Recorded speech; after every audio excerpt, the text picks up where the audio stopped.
How we doing, everyone? And it's been a while since I've done one of these, the where I sit down, I watch a movie, and I try to spew my thoughts out as quickly after the movie as I've seen it. So as of now, it's been a day since I've seen Dream Scenario. I am a pretty big A24 fan. If you saw in my shorts, I recently joined the A24, we'll call it fan club. You get a discount on their website and they send you cute little zines. So I read through the Brandon Fraser one. It's really wholesome and cute. But it started with The Lighthouse. I watched A24 films, and I guess they just hit right for me because every time I go see an A24 filmed, I am consistently like impressed with like how weird and interesting their films are. I want to sit down and go through their older catalog, and I've been doing that. I watched one called Krishna recently, which was really crazy, which I hope to talk about. I'm actually probably going to watch The Lobster after this.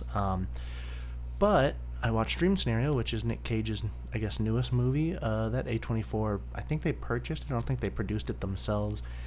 But this is a interesting movie. Um, Overall, I thought it was really fun. I don't think it's amazing. It's not an everything everywhere or like a well, but it's still a really good movie, especially for the $9 I paid to go see this in theaters. I was definitely at least impressed to some degree. Um, right off the bat, this movie follows Paul, which is Nick Cage's character, who is this painfully average professor who lives.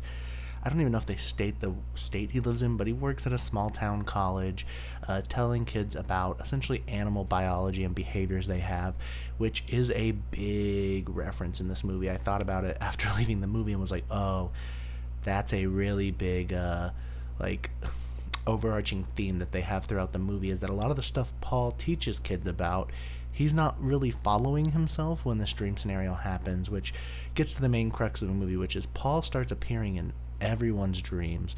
He's just showing up, not doing anything, but everyone's dreaming about Paul. So everyone wants to sit down and talk to this random dude about why are you here, why are you in my dreams, and things like that.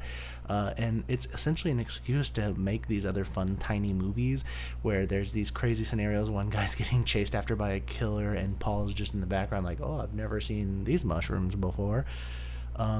And it's a lot of fun because, as we know, Nick Cage can get pretty crazy at times, and they utilize that to really strengthen what he does in the movie and things like that. So that's one of the things I really enjoyed from the movie. I think Nick Cage plays this character perfectly to the T of how awkward, basic, and bland he is.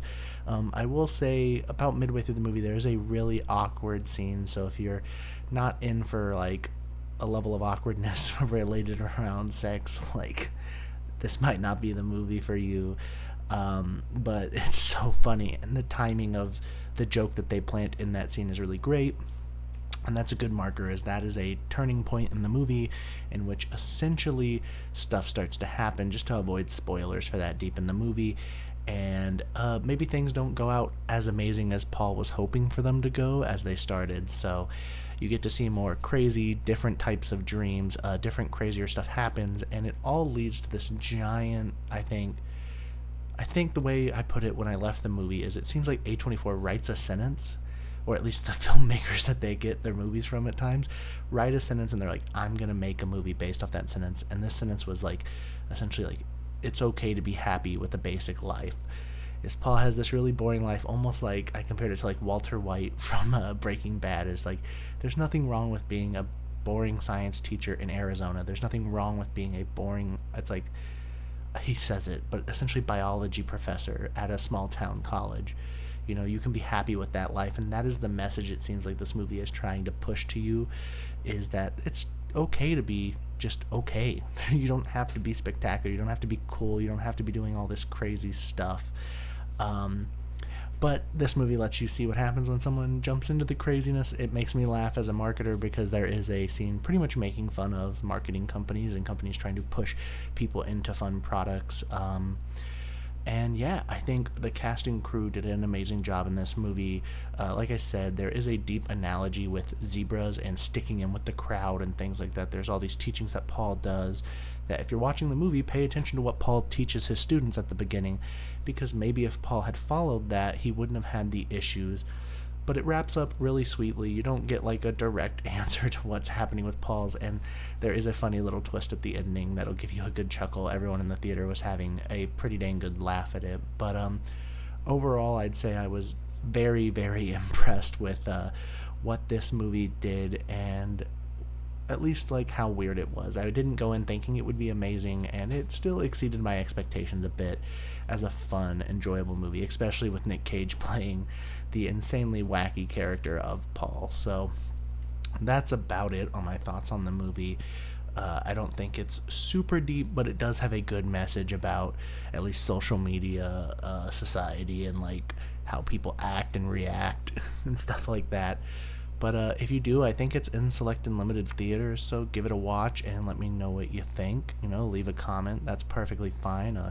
And like and subscribe if you feel like it. Other than that, I'm going to try and get some more of these out. I've read quite a few books that I want to talk about on my channel. I just haven't taken the time to sit down and talk like I'm doing right now. So I'm trying to think if there's anything else I want to cover. I don't think so. I do think it's nice that this movie was cheaper than a normal movie. That might be because it's A24. It might have been because there were subtitles. I thought I was watching Netflix in the theater, but it could have been for, hearing impaired or people like that. So, other than that, y'all have a great day, and yeah, take it easy.